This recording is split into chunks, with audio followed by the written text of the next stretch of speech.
Nossa, esse negócio multitela aqui, vou contar para vocês, que a gente vai aprendendo, né?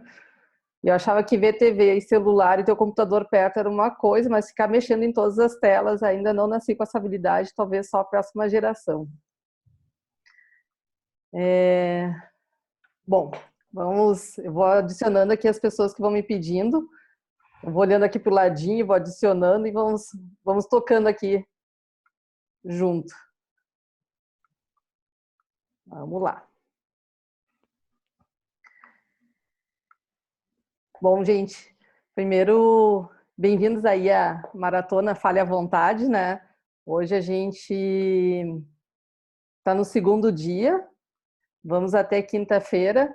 A Ali me mandou a gente compartilha o nosso calendário, né? Então ela mandou uma print do calendário dizendo que quinta era um dia não letivo, que a escola da minha filha tinha passado o calendário anual e quinta era um dia não letivo. Mal sabíamos que não teria aula, né? Enfim, então vamos lá. Hoje é o nosso segundo dia aí, como temos pessoas novas, vou explicar rapidamente sobre o Fale à Vontade, me apresentar, né? Eu sou a Fabiana, sou sócia da Fale Consultora junto com a Ali, né? Ela está no meu cantinho aqui, do meu lado, né? Falando bem do meu ladinho. Eu estou bem no meio, até a Cíntia e a Ali aqui na minha tela, tá bem bonito aqui. Nós trabalhamos com comunicação interna e endomarketing, né, olhando para o fluxo de comunicação, avaliando a maturidade da comunicação interna, né, o que a nossa convidada mais que especial desenvolveu a matriz, a qual, né, a gente usa bastante para ver onde que a área de comunicação interna ela está. Então é uma coisa que a gente utiliza, indica bastante. Então, Cíntia, tu é super falada sempre, né? A gente está sempre falando em ti. A gente olha também para o propósito da área, para que ela serve dentro das organizações, né? Assim como o treinamento dos líderes nas habilidades de comunicação, né? Fazendo ele entender qual é o impacto da comunicação dele, né? E no clima organizacional, na equipe dele, o que acontece com a comunicação dele. Eu vou falando aqui, agora vou dando os ok, se as pessoas puderem, vou parando e vou continuando aqui, tá, gente? Vamos lá. O Fale à Vontade, ele foi pensado, idealizado, né, para os comunicadores internos terem oportunidade de somar, compartilhar, né, e nós, ontem a Ali relembrou, a gente era tão resistente a fazer o online, né, e aqui estamos nós rompendo essa barreira, né, com muitas organizações também estão rompendo essas barreiras de fazer o home office, de fazer a atividade online, né. Então, quem está nessa sala, a gente vai ver o que aconteceu agora para amanhã ser mais simples, não ter que ficar admitindo as pessoas dentro do Fale aqui, né, da sala. Mas, peraí um pouquinho, tem mais gente aqui. Nossa, que agora entrou muita gente. E a pessoa se atrapalha com os dedos aqui, né? A gente vai mandar o link para vocês para entrar mais facilmente aí amanhã e nos outros dias, tá bom? A gente também tem um grupo no WhatsApp, que a gente compartilha o link ali, compartilhou, olha, a Ali mandou hoje da sala ali para agilizar, então provavelmente vai ficar muita gente aí de fora, né, porque não vai ter recebido esse link, a gente mandou o anterior, mas aí a gente vai colocando lá no Facebook também, tá? Antes de falar da programação, né? A Ali está dizendo que vai botar aqui no Face, mas já está ali no Face. Deixa eu ver se já está. Vou dar uma paradinha rápida aqui, gente. Só vou colocar aqui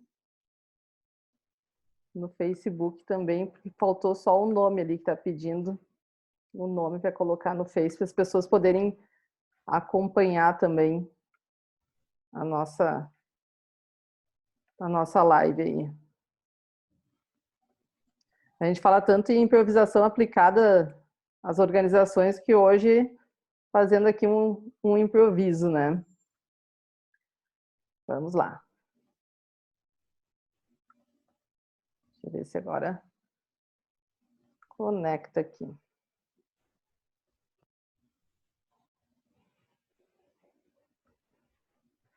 Gente, mudou todo Toda a parte aqui está cheia das configurações. Bom, depois a gente vai colocar lá, ao longo aqui eu vou colocando lá no Facebook. Vamos tentando. Vamos dar uma continuidade aí que nosso tempo é pequenininho, né? Então vamos olhar para quem está participando aí da nossa reunião. Antes de falar na programação, né, parabenizo hoje nossos jornalistas que estão participando aqui conosco, né? Hoje é o dia do jornalista, né? Então parabéns aí quem tá, vamos fazer um bonitinho, né? A Sinara já tá lá, oi, né? De jornalista aí, quem é jornalista dá um tchauzinho aí pra gente. Vai ver que a gente tá cheio de RP aí, né? Ó, isso aí, jornalistas aí unidos, né? Mais do que nunca, validíssima profissão, né? Hoje, falando nisso, também é o Dia Mundial da Saúde, né? Espero que todo mundo esteja bem aí, ficando em casa para se proteger, né? E proteger nossas famílias e a sociedade, né? A nossa comunidade, né? Vou começar falando da nossa programação, né? Hoje a nossa convidada é a Cintia, né? Instrutora da Escola da Aberge de Comunicação. Vou deixar ela se apresentar também. Amanhã a gente tem a Daniele Seger, né? A Dani é psicóloga, falei dela ontem, né? Ela vai trazer o tema humanidade como pauta na pandemia, né? Trabalho e saúde mental, uma pauta super importante para o nosso momento, né?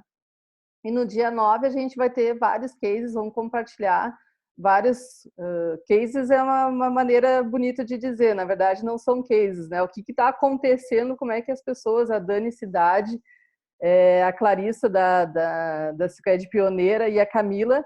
Oi, Camila. Estão fazendo aí para compartilhar as angústias e as práticas, o que está acontecendo dentro das organizações nesse momento, o que a gente pode fazer, o que a gente pode dar conta nesse momento, né? Falei da Cíntia. Olha, Cíntia, eu achei lá a apostila da Berge 2017. Essa aqui foi um furto que eu fiz da Ali. Está cheia de anotações dela, mas eu não entendo o que ela escreve, então está tudo certo, né? Mas eu começo aqui, vou passar a palavra para a Ali antes, e aí tu te apresenta depois, Cíntia. Vou começar com uma frase aqui que eu já amei, já achei até meu livro ali do Bauman, né? Que tu cita lá, o medo é seguramente o mais sinistro dos muitos demônios que se aninham nas sociedades abertas da nossa época, né? Então, citando aí, Bauman passa a palavra para a Ali e a gente começa, e aí logo depois a Cíntia começa a dividir o conteúdo aí com a gente. Sejam bem-vindos aí. Oi, gente, eu tô respondendo o WhatsApp aqui, tem um monte de gente que tá pedindo link, agora eu passo a atividade para a Fari e aceitando o povo que tá dizendo que a Fá não aceitou ali enquanto ela abria. Tá todo mundo aceito agora. Bem feliz de estar aqui com vocês nesse segundo encontro. Eu sou fã do trabalho da Cíntia. A gente se conheceu lá em 2016, justo para participar do curso que tinha esse nome do encontro de hoje, né? Que é como lidar com cenários instáveis na comunicação interna. Eu acho que nunca a gente imaginaria um cenário tão instável quanto esse, mas as reflexões são válidas nesse momento atual também, né? A gente buscou inspiração lá e eu fui resgatar alguns dos temas anotados lá, que é a fase que não consegue ler minha letra, mas eu consigo ler minha própria letra, né? E a gente falava sobre a questão do surgimento do medo organizacional e em que contexto ele surge, né? Então, o medo de não saber, o medo das mudanças, que é um pouco do que a gente está vivendo hoje, né? O medo de demissão, que também está pegando bastante para muita gente, né? O medo de ser excluído. E a gente falava um pouco sobre como o medo pode contribuir para evitar que a empresa perca o controle da gestão. Eu acho que assim a gente vai poder contribuir bastante sobre isso, né? E na época a gente falou sobre uma coisa que a gente sempre bate na mesma tecla, que é ir para a questão do diálogo, né? Que dialogar sobre o momento é o mais importante sempre, né? Para eliminar dúvidas, surgimentos de boatos, que a Cindy também vai com certeza trazer a questão de como que os boatos surgem ali, né? Pela falta de informações oficiais da empresa, né? E também a gente falou sobre o que desmotivava na época, né? Falando sobre medo e sobre incerteza. Então, a gente receber informação esporadicamente, sem regularidade, sem agilidade, é uma coisa que com certeza pega, ainda mais no contexto que a gente está vivendo hoje, né? Em que a gente tem tanta informação de fora. Ontem a gente falou sobre infodemia, e eu acho que é um tema transversal a todos os dias da maratona, né? Essa quantidade de informação contraditória que a gente recebe, inclusive, né? Então, a gente perceber também quando a gente fica sabendo por terceiros, né, em vez de ficar sabendo pelas fontes oficiais, também é uma das coisas que desmotiva muito a equipe. Quando a gente não cria espaço de diálogo, e a gente pode usar plataformas digitais para isso também como alternativa, né? E aí algumas dicas que a gente falou na época e que eu acho que vai ser complementado hoje, que é como fazer essa comunicação face a face fluir, né? Porque era uma das dicas, era muita educação face a face, divulgar as informações de alta demanda, e hoje a gente tem muito, porque o que a gente diz num turno, a gente diz no turno seguinte, né? Porque um dia não é para usar máscara, no outro dia é para não sair de casa sem máscara, então isso também vale o que acontece dentro das empresas, né? E eu acho que o que mais importa nesse momento é a gente poder abrir espaço para escuta, né? Então, como que a gente consegue conversar sobre o que de verdade importa nesses momentos? E na conversa de ontem a gente falou sobre o papel da liderança forte, e aí eu lembrei da outra participação que a Cíntia teve com a gente na live de saberes, o quanto a gente cobra tanto do líder que seja forte, que estabeleça o exemplo, que aponte o caminho, que possa acolher e esclarecer, mas o quanto que a gente também tem que estar olhando para esse líder nesse momento, porque senão ele vai explodir e não vai conseguir suportar ninguém nesse contexto, né? Então, explorar um pouquinho essa questão do medo nesse contexto da pandemia é o tema do encontro de hoje, e qual que é o papel da comunicação interna nesse momento, né? Então, sem mais delongas, aí vou passar para a Cíntia, e quem quiser usar o chat para fazer perguntas, a gente vai depois filtrando dali para poder ir compartilhando as perguntas no final da fala da Cíntia, certo? Então, passei aqui o bastão da fala. Oi, gente, boa tarde. E é muito Murphy, né? O telefone da minha casa não toca nunca. E ele tá tocando bem agora que a gente abriu o chat. Mas ele vai parar ou alguém vai atender. Então a gente segue. Primeiro, deixa eu me apresentar um pouquinho, contar para vocês um pouco da minha trajetória, né? Eu já estou trabalhando em organizações há mais de 15 anos, né? Sempre com foco em comunicação interna, cultura organizacional. Acho que nos últimos 10 anos com foco muito intensificado em cultura organizacional, que no meu entendimento é um alicerce fundamental para a estratégia organizacional e, logicamente, para sustentar as narrativas de comunicação interna. Então, essa tem sido a minha jornada em organizações de grande porte aqui em São Paulo. E quando eu resolvi estudar um pouco o medo organizacional, foi dentro do contexto do mestrado, né, que eu fiz aqui na Casper. E o medo organizacional, ele me trouxe uma visão bem... e acho que a minha busca, né, enquanto profissional e enquanto estudiosa, é sempre uma busca multidisciplinar, né? É sempre tendo um olhar transversal, porque, de fato, embora a comunicação ela tenha uma abrangência e um olhar profundo, né, e a gente tem essa atuação mesmo dentro das organizações bem 360, a gente bebe de outros saberes e de outros campos do conhecimento para poder trazer soluções para o dia a dia, né? E com base nessa premissa, eu tenho atuado enquanto profissional e também tenho pesquisado os temas, né, os meus objetos de estudo com esse olhar abrangente, com esse olhar transdisciplinar, né? Então, é um pouco disso. Depois que eu fiz o mestrado, eu comecei a dar aula lá na Aberj, já são quase 5 anos, né, de Aberj, e tem sido uma trajetória muito gratificante trocar com os alunos, porque acho que tem uma possibilidade, né, da gente criar, de fato, conexão, né, entre aquilo que a gente vive empiricamente, no dia a dia, na prática, beber do acadêmico e vice-versa. Então, acho que essa atuação acadêmica e profissional tem possibilitado muitas novas reflexões, né, e uma busca por soluções mais ampliadas, né, no dia a dia. E acho que eu vou pegar um gancho um pouco no que as meninas disseram, já para agradecer o convite de vocês, né, e dizer que falar nesse momento sobre qualquer tema é uma responsabilidade gigantesca, né, porque a informação ela está super farta, mas ela também está cansativa, né.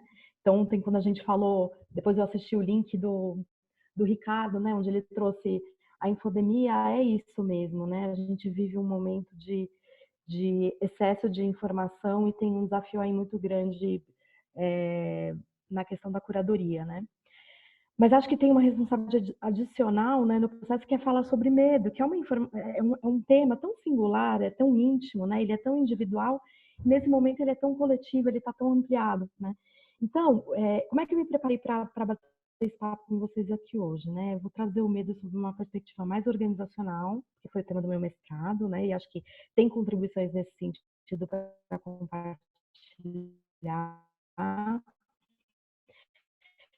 Depois do impacto organizacional na comunicação interna, né, nas narrativas organizacionais, e como que a liderança pode ter um papel de facilitação desse processo, no chamado, né, na exigência de retomar um pouquinho o tema do medo, mas numa perspectiva para além da questão organizacional, né, porque é o tema do momento, né, é o tema que está mobilizando a gente dentro e fora das organizações. Então, eu queria trazer algumas contribuições para vocês, para além das questões organizacionais, porque eu acho que esse olhar, de novo, né, como eu trouxe na introdução, esse olhar ampliado, esse olhar transdisciplinar, esse olhar buscando outros saberes, contribuem para que a gente lance olhares que vão além do óbvio no dia a dia dentro das organizações, né? Então, essa reflexão que eu quero trazer.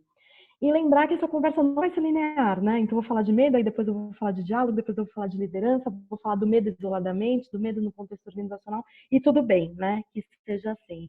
Ontem eu conversava com a minha mãe sobre a minha participação hoje, e embora já sejam 5 anos dando aula, e inserida aí nesse contexto de troca de informação, né, com as pessoas, com os alunos, em fóruns como esse, a sensação que eu quero ter, né, no final dessa conversa é que foi uma conversa no pé do ouvido mesmo, né? Porque acho que é isso que a gente está precisando nesse momento, de conversas que tragam esse sentimento de acolhimento, de serenidade, porque acho que é isso que o mundo está precisando nesse momento, né? Então, foi assim que eu me preparei para falar com vocês hoje. Então, um pouquinho sobre o medo de organizações na Berge, se a gente pensar evolutivamente, né, o medo ele consegue salvar a gente, né? Alguém lá atrás, né, se a gente fala daquele medo atávico, né, daquele medo primitivo, alguém lá atrás teve um instinto de fuga, se protegeu e escapou, né, de algum perigo. Então o medo ele é muito saudável nesse sentido, ele salva, né? Mas o medo ao mesmo tempo ele se intensifica por si só, né? Ele adquire uma lógica própria, um desenvolvimento próprio. E às vezes ele não precisa de um estímulo adicional para crescer e difundir de uma forma irrefreável, né? Que eu acho que é aquilo que a gente está vendo nesse momento. E quando eu pesquisei lá no mestrado um pouco do medo, o medo do não saber que a Ali trouxe tem muito a ver com a incerteza do ambiente organizacional, né? Com o desconhecido, com o incompreensível, com o incontrolável. E que tem tudo a ver com o momento que a gente está vivendo, né? Da incerteza, porque a gente não tem clareza do futuro, nem do que vai acontecer nas próximas semanas. Do desconhecido, porque é um futuro que não foi desenhado pela gente, que vai ser desenhado organicamente diante das circunstâncias, e aí tem uma oportunidade super da gente protagonizar nesse sentido, entender qual que é o nosso papel nesse processo, né? Do incompreensível, porque a gente de fato não é especialista de saúde, então falta repertório para todo mundo, não dá para fazer juízo de valor, o que é científico não é refutável com base em opiniões do senso comum, né? Então, o quanto que a gente está nesse contexto e vivendo isso? E eu sempre falo dos medos que tem um nome um pouco mais peculiar, né? Que são os medos que eu estudei, os medos, né? O que eles são? É a casquinha de cebola. Se você vai tirando a casquinha de cebola, quando a pessoa fala que ela está inquieta, perturbada, frustrada, com irritação, você vai desdobrando cada uma desses sentimentos e você vai chegando no medo que está ali no cerne, né? Que está ali no centro, que é o medo da mudança, que é o medo da perda de controle, que é o medo de morrer, né? Que é o medo do incerto, e que são medos profundamente atávicos, que tem tudo a ver com aquilo que a gente está vivendo hoje, né? E eu trago, e depois lá no final eu vou fechar falando um pouquinho sobre isso, né? o medo de amar como um dos medos mais temidos pela maior parte das pessoas, especialmente dentro das organizações. E eu não estou falando daquele amor, né, daquele amor romântico, eu estou falando de afeto, de relacionamentos verdadeiros, consistentes, que geram profundidade, né? Porque a gente vivencia esses relacionamentos no dia a dia e por que a gente não pode vivenciá-los dentro das organizações? Porque existe o medo, né, de viver relações verdadeiras dentro das organizações, porque isso implica em se vulnerabilizar, isso implica em algum momento ser abandonado, isso implica em sofrer um julgamento negativo por parte do outro, e é um medo que a gente não consegue suportar, né? Então, dentro das organizações, a gente vê os medos aí tendo esses contornos, né? E quando a gente fala dos impactos do medo organizacional no dia a dia das organizações, né, num cenário de crise, o medo que vai além do organizacional, né, porque ele é um medo muito genérico nesse momento, que é geral, né, num sentido de abrangência, ele é uma ameaça real ou potencial à nossa sobrevivência, né? E esse cenário de crise, ele traz o medo, né? Ele é alavancado pelo medo e tem o medo também como causa, né? E como protagonista no centro disso tudo. E potencialmente dentro desse cenário, a gente pode ter a criação e a disseminação dos boatos, né? Eu não tenho uma postura favorável aos boatos. Logicamente que a gente quer evitar e mitigar. Mas, ao mesmo tempo, nesse processo, né, a comunicação interna informal, que é a esfera onde o boato emerge, ela precisa ser mantida, né? Porque é por meio da comunicação interna informal que vão emergir os boatos, as dúvidas, as preocupações, os rumores, e é a partir desse emergir que a gente, enquanto comunicação, captura isso e endereça isso no nosso dia a dia, né? Então, eu vejo a comunicação interna informal, né, que é aquela que não está nos canais, que é aquela que está nos corredores, que são as conversas organizacionais que estão o tempo todo rolando em paralelo a tudo que oficialmente a gente está fazendo, né? E é uma tentativa tão legítima das pessoas de lidarem com os próprios rumores, de lidarem com as próprias preocupações, né? E como nas organizações falar sobre medo, expressar preocupação, nem sempre é algo visto como natural, ou existe espaço legítimo para que isso seja expressado, que talvez o boato e a comunicação interna informal sejam um dos poucos meios pelos quais as pessoas podem expressar isso. Então, é nesse sentido que eu quero destacar a importância da comunicação interna informal, né? E dizer que a gente precisa entender o ruído como parte desse processo. Não que a gente vai multiplicar, enaltecer, impulsionar, mas ele é parte do processo porque ele faz parte do compartilhar de ideias e sentidos dentro da organização. Se a gente vai lá e escanteia a comunicação interna informal, a gente está negando a subjetividade dos indivíduos que se manifestam dentro das organizações, né? Ela é um fenômeno, né? A comunicação interna informal, time dos nossos canais, está o tempo todo trabalhando com as sutilezas e com a subjetividade das pessoas por meio da conversação organizacional. Porque enquanto a gente está formalizando, divulgando, colocando no ar a campanha, o canal, o comunicado, as pessoas em paralelo estão falando a respeito daquilo que a gente está publicando ou de temas adicionais e preocupações adicionais.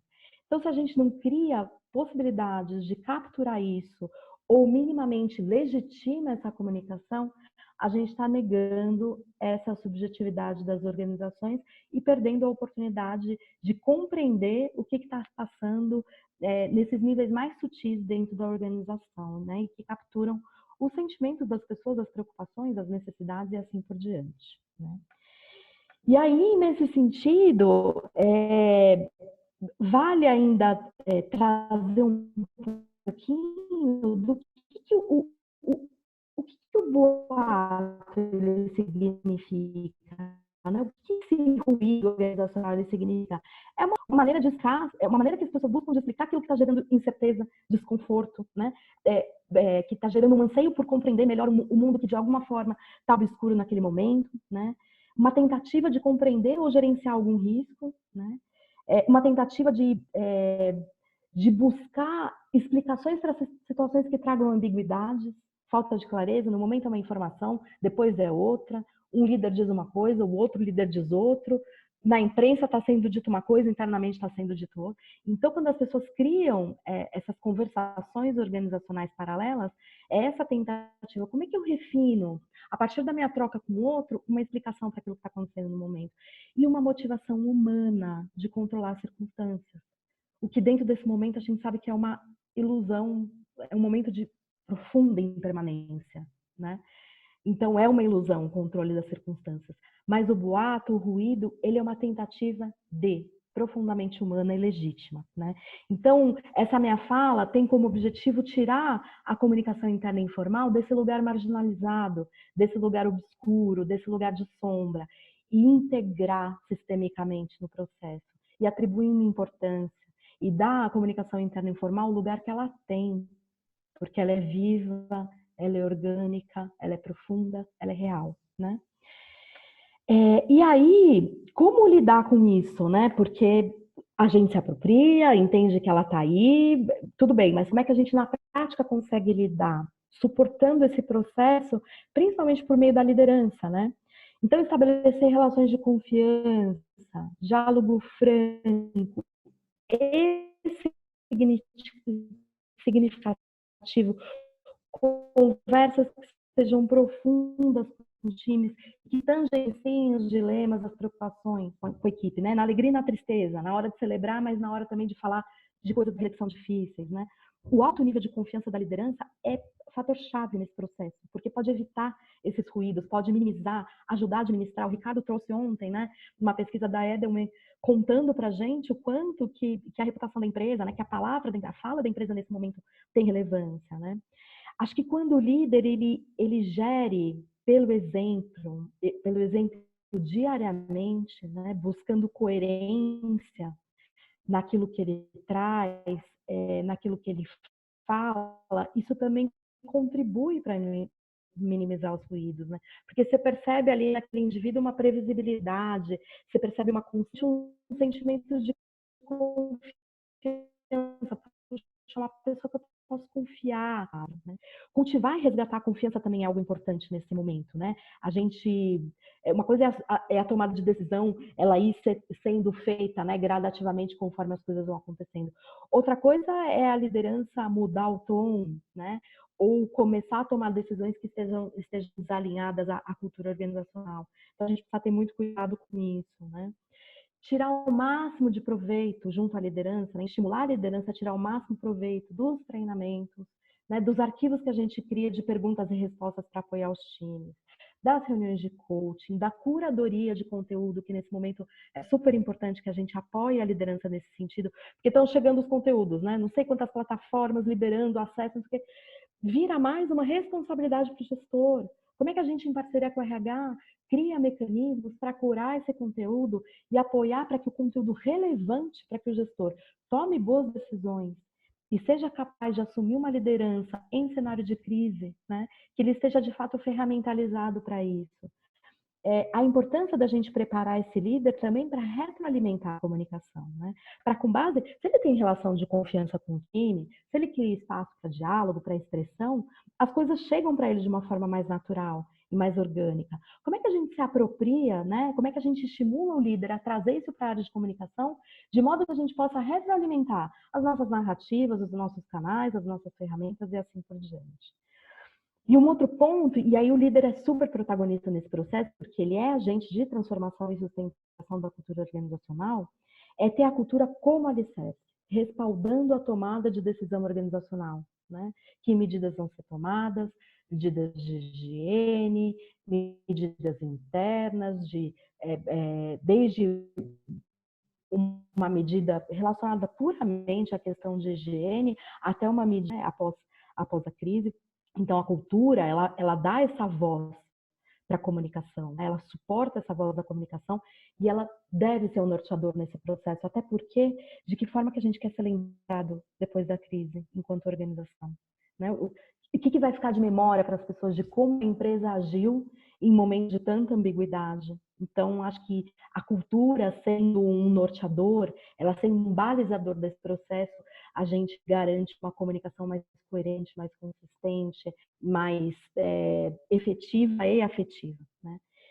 E acho que a prática do exercício da empatia, tanto o líder que possibilita esse espaço de diálogo legítimo, de conversas significativas, né, de conversas que podem ser tidas com um nível de confiança profundo, a empatia entra nesse sentido, ou seja, o líder sendo o facilitador dessa relação de confiança e colocando em prática uma postura empática e uma escuta empática, mas também o quanto a gente nesse processo, enquanto liderar, enquanto colaboradores que estão aí assistindo ou às vezes protagonizando ou apoiando as decisões organizacionais, e que foi aquilo que a Ale trouxe, né, do último fórum que eu participei, o quanto que a gente apoia os líderes diante dessa complexidade que eles estão enfrentando para essa tomada de decisão, né? E o quanto que esse líder, ele de fato tem espaço também para se vulnerabilizar, né? E para a gente entender que em alguns momentos a gente vai ter que compreender o lugar de fala desse líder nesse momento e qual jornada, né, ele vivencia até chegar numa decisão final. E o quanto que a gente, enquanto colaborador, vai ser generoso diante desse vai e vem dessa liderança, nesse processo, onde está todo mundo ainda descobrindo quais são as melhores práticas, como lidar com essa situação, porque é uma situação absolutamente nova, né? E aí o quanto que a gente acolhe com generosidade e com compaixão essa liderança que não está passando por um processo simples de decisão organizacional, né? E acho que um ponto importante, assim, os boatos, os ruídos, as preocupações, né, mais do que os boatos, os ruídos, as preocupações latentes, elas podem ser, talvez, minimizadas um pouquinho numa estratégia de enfrentamento, né? Como é que a gente coloca também, em algum momento, as pessoas para refletirem qual que é o pior cenário pós-crise, né? Como é que a gente lida com essas ameaças reais ou potenciais e pensa em medidas, né, para minimizar isso? Como é que a gente promove conversas significativas dentro da organização para começar a dialogar um pouquinho sobre o futuro, né? Sobre que nova era essa que está chegando? A gente tem falado muito. A gente não vai voltar ao normal, né? A gente vai voltar para um normal revisitado. Que novo normal é esse, né? Como vai ser a retomada do negócio? Como é que as relações organizacionais elas vão ser transformadas? Como é que a gente fortalece questões tão importantes no pós-crise como inovação, diversidade e colaboração, que dentro desse novo contexto certamente vão ser alicerces para a gente conseguir fazer a retomada, né? Como é que a gente, junto com os colaboradores, pensa, reflete a respeito de soluções que possam ajudar a gente em minimizar os impactos para o negócio, né? E aí eu também igualmente super admiro as meninas da Fale e eu trago uma reflexão que a Ale trouxe, né? Depois da minha participação no outro fórum, ela dividiu muito generosamente comigo um conteúdo super relevante, né? De como é que a liderança enfrenta esses cenários de crise, né? E como é que a liderança se posiciona num contexto aí de nova era, né? De um novo momento, né? E ela trouxe um conceito importante que eu queria dividir com vocês sobre os líderes anfitriões, né? Que tem um papel fundamental nesse processo, porque vão ajudar a gente a investir em conversas significativas, né? Para gerar esses novos conhecimentos que a gente precisa gerar para esse novo momento, para gerarem em conjunto, de forma cocriada, possibilidades de ação, né? Para gerarem nas pessoas esse sentimento e essa percepção do quanto que elas podem, de fato, contribuir e co-construir esse futuro, né? E talvez essa seja a única alternativa para a resolução de um cenário complexo e difícil como esse, né? E aí, nesse sentido, e retomando um pouco, né, da conversa sobre empatia, é lembrar que quando a gente adota uma postura empática na maneira como a gente dialoga, na maneira como a gente escuta, a gente está buscando uma compreensão do outro em relação àquilo que está oculto pelo medo, pela raiva, pelo pesar, pelo desespero. Então, eu trouxe essa reflexão, né? Eu também estudei empatia, depois do medo organizacional, eu fui para empatia. E esse conceito ele é tão importante, né? O olhar empático, ele está buscando transcender isso que está oculto pelo medo, pela raiva, pelo pesar, né? O quanto que na nossa postura empática a gente está entrando nessa esfera, né? O De Waal, que é um estudioso de empatia, ele fala que a empatia ela vem desse lugar também atávico, né? É da sobrevivência, né? A empatia ela é muito humana, ela é muito do ser humano, né? Mas ela pressupõe uma abertura emocional, né? Um desejo, uma disponibilidade para se vulnerabilizar, né? E uma sinceridade para se colocar nesse lugar da escuta empática e do diálogo permeado pela empatia, né? Então, acho que é importante a gente ter isso como perspectiva, né? Quando a gente, porque é um momento que a gente está falando tanto, né, de empatia dentro das organizações e como é que a gente permeia tudo que a gente fala enquanto comunicação interna pela empatia, né? Levando a empatia em consideração. E ela, do ponto de vista concreto, ela traz ganhos para o dia a dia muito relevantes, não só no cenário presente, como em qualquer outro cenário, né? Acho que se a gente criar e exercitar a empatia dentro da nossa comunicação interna, na relação com as lideranças, impulsionando o líder a exercitar isso na relação líder-liderado, é um legado que essa crise vai deixar muito importante para a nossa prática de comunicação interna, né? Então, que a gente aproveite esse momento, né, para exercitar a empatia de modo que a gente vá consolidando isso dentro da nossa prática e que isso possa, de fato, virar uma característica e um pilar do exercício da comunicação interna dentro das organizações. Porque, no final do dia, a empatia, o exercício dela, tanto via escuta, quanto na relação, quanto na fala, ela traz como resultado relacionamentos muito mais humanizados, né? Entendimentos com profundidade na necessidade do sentimento do outro, ela aumenta o senso de propósito, ela dá espaço para algo que a gente vai precisar tanto, né, na retomada, que é para o pensamento criativo, ela rompe estereótipos e preconceitos, ajuda na produtividade, no clima organizacional, né, traz uma atmosfera de intimidade, de confiança com o outro. Então, acho que a empatia, certamente, a gente tem nela uma oportunidade, né, de exercitar nesse contexto e, de fato, de aprofundar esse exercício na nossa prática para sempre, né? Não precisa ser, o exercício da empatia não precisa ser diante dessa crise, mas é algo que pode ser levado em consideração em toda a nossa prática, em todas as circunstâncias, né? Quando eu comentei um pouquinho com vocês sobre a importância da gente transcender a questão do medo organizacional, claro, né? A gente está olhando o medo dentro da nossa organização, né? Os medos que estão se manifestando e assim por diante. Mas no final das contas, tem um medo muito humano que está se manifestando, né? Que é o medo de ficar doente, é o medo da morte, né? É o medo das pessoas que a gente, né? Das pessoas que a gente, as nossas relações adoecerem, um medo muito legítimo que é o medo, né? Da questão financeira, né? E aí, o que eu trouxe? Responsabilidade talvez de responder internamente a tudo isso, né? Qual que é a importância da gente, enquanto profissional de comunicação, enquanto profissional dentro das organizações, da gente ter uma abordagem mais ampla, né, para a questão do impacto do medo na organização e fora dela, né? E porque vai além, né, da comunicação interna e da comunicação com a liderança. E o quanto que esse raciocínio de pensar o mesmo, que eu, enquanto indivíduo, a levantar outras perspectivas e outras contribuições que a gente pode dar para as organizações nesse momento, né? Então, acho que, primeiro, a gente tem uma responsabilidade muito grande, né? Porque a gente é consultado áreas, a gente é referência, a gente é formador de opinião, a gente é fonte, né?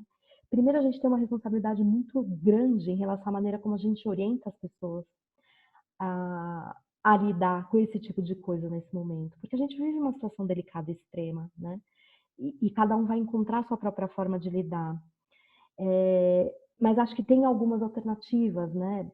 Estar em contato com as pessoas e estar apoiado por rede, na maneira como a gente está agora, nesse fórum, nesse momento, né?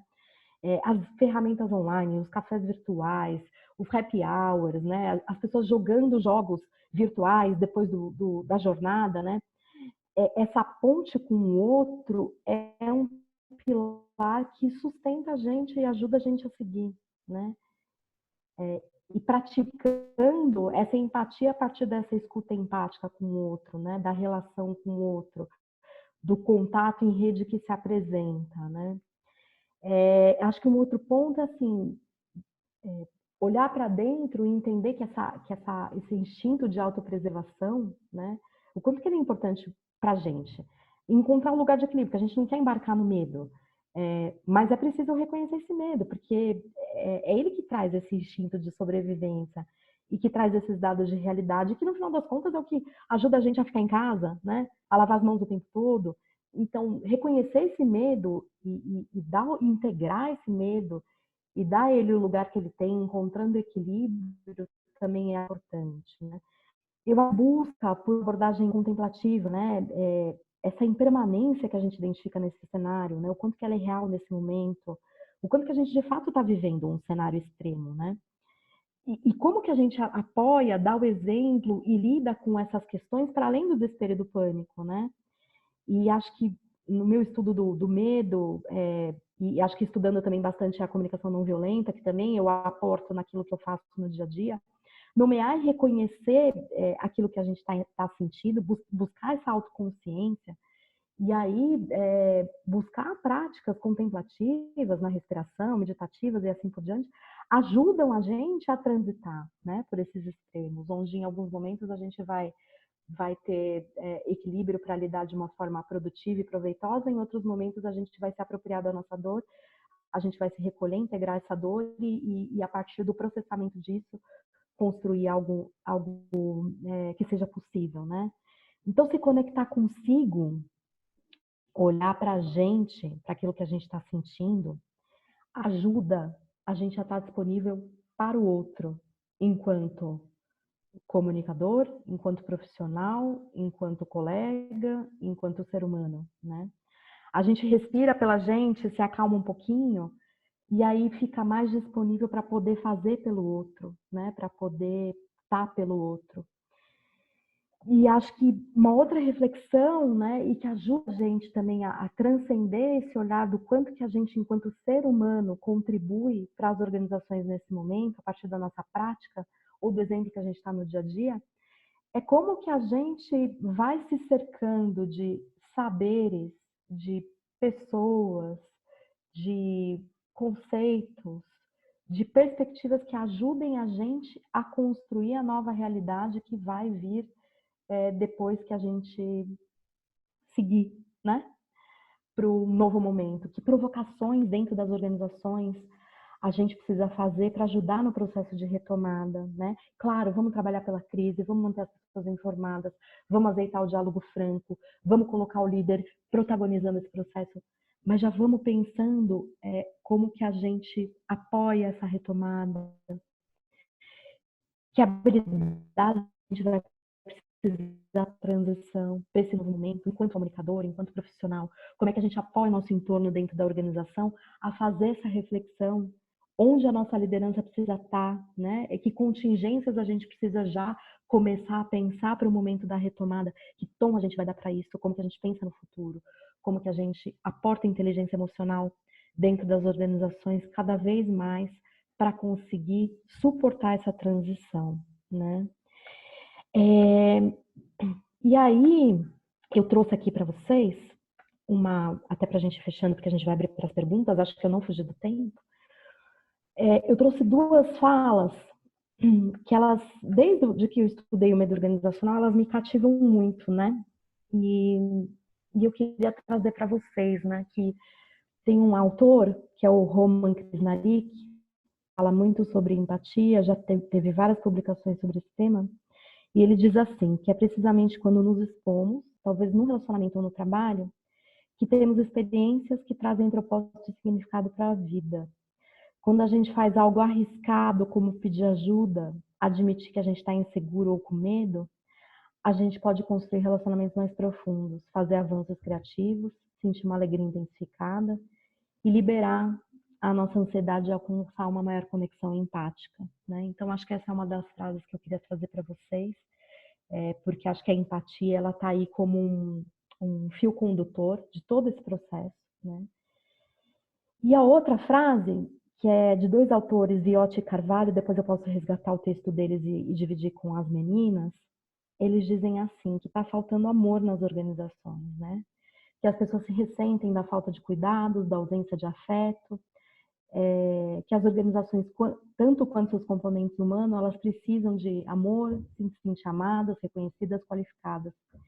Isso acontece, e isso é super importante, né? Porque a gente fala de amor e fica parecendo aquele amor romântico, mas não é. E ele diz que isso acontece quando os indivíduos alargam o conceito restritivo do amor individual e discriminado, para, sem abrir mão dele, tornar a energia amorosa, indiscriminada, abrangente, tornando-a numa ação social que retroalimenta e audaciosamente cria esse mundo novo, né? Então, e aí eu lembro de uma coisa clichê que ficou muito nas redes, mas que super conecta com isso, né? E se o vírus fosse o amor, né?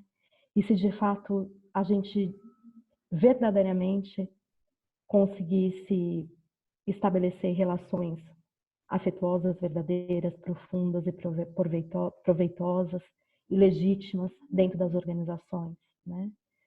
Então, que a gente possa se abrir para essa propagação, para exercitar relações mais virtuosas por meio da empatia, né? E que o amor ele seja um dos alicerces de fato para esse novo mundo que a gente vai construir nessa nova era, nesse novo momento, onde a gente, enquanto profissional de comunicação, né, quanto mais a gente puder expandir, o tático vai continuar sendo importante, sem dúvida, sempre vai ser, tem o seu lugar, os canais, as campanhas, né? Mas o papel da liderança é a maneira como a gente influencia a liderança para suportar essa construção de um novo momento, né? E a maneira como a gente atua, e aí entra a matriz de maturidade que as meninas trouxeram, né?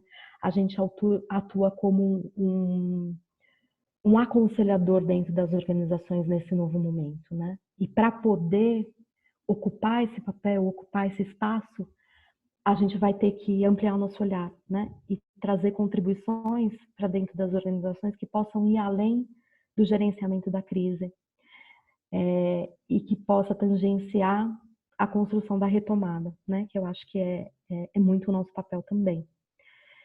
Então, acho que eu encerro para a gente poder abrir para as perguntas. Eu espero que tenha feito sentido. Espero que, de fato, tenha sido uma conversa no pé do ouvido, porque é isso que eu quero nesse momento. Então, estou imaginando que é isso que vocês também queiram. Fico super aberta aí para a gente continuar esse diálogo por meio das redes, por meio do WhatsApp. E de verdade, meu desejo legítimo para que a gente possa encontrar espaço para construir uma comunicação interna cada vez mais empática e abrangente dentro das organizações. Meninas, obrigada pelo convite, viu? E aí, não sei como é que vocês querem conduzir os próximos passos. Nossa, eu estou acompanhando o chat e as mensagens no WhatsApp, estou compartilhando contigo até os retornos, todo mundo está apaixonado por ti, Cíntia, então agora justifica o porquê que a gente fala tanto teu nome por aqui, orelhinha quente em São Paulo, porque a gente fala muito, muito. Que aulão que tu nos deu, muito grata.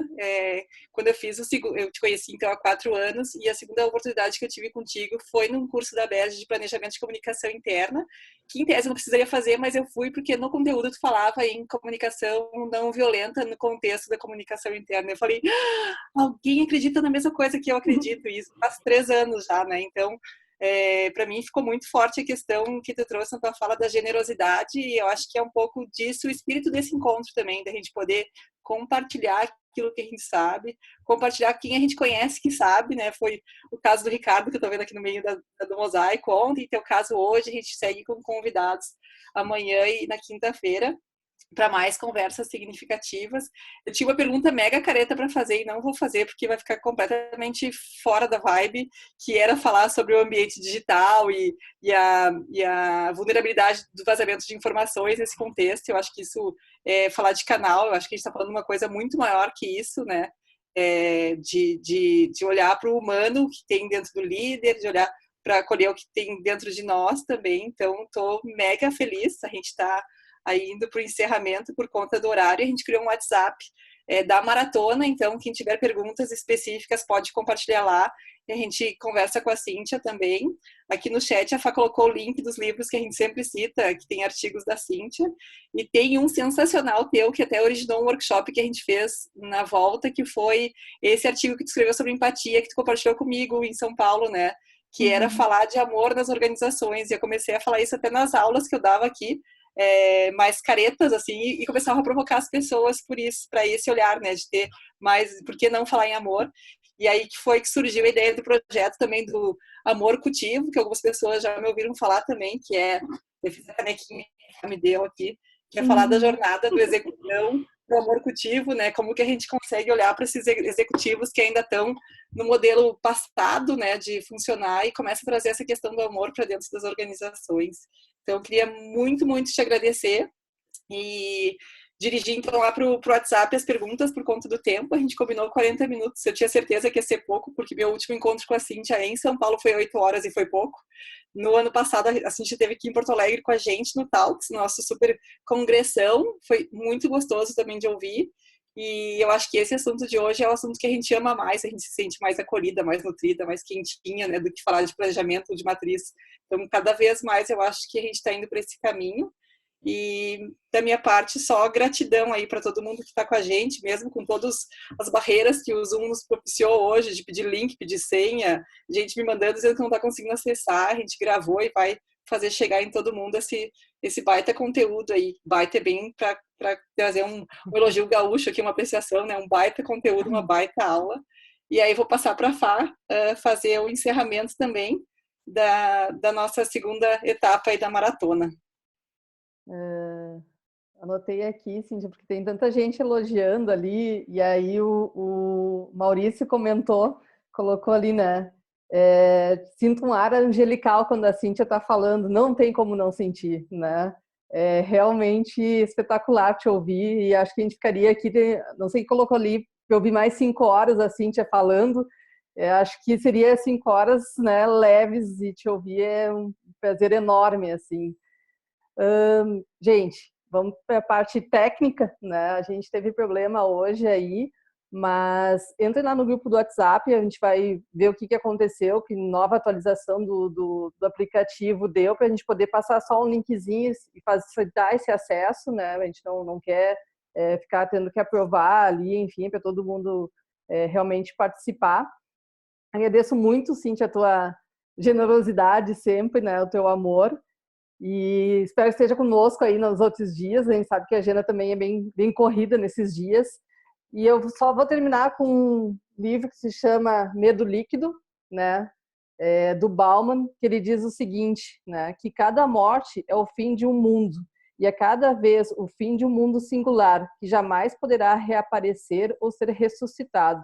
Cada morte é a perda de um mundo, uma perda eterna, irreparável. A morte é, podemos dizer, o alicerce empírico e epistemológico da ideia de singularidade.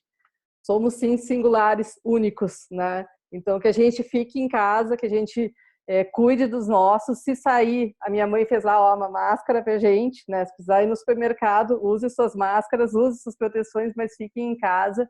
Amanhã, às 5 horas, a gente retoma e aguardamos todos vocês. Um beijo aí, virtual. E depois abraços quentinhos que a Ali curte tanto. Muito, muito grata, Cíntia. Obrigada, gente, por estarem conosco. Beijos. Obrigada, gente. Obrigada por tudo, viu? Beijo.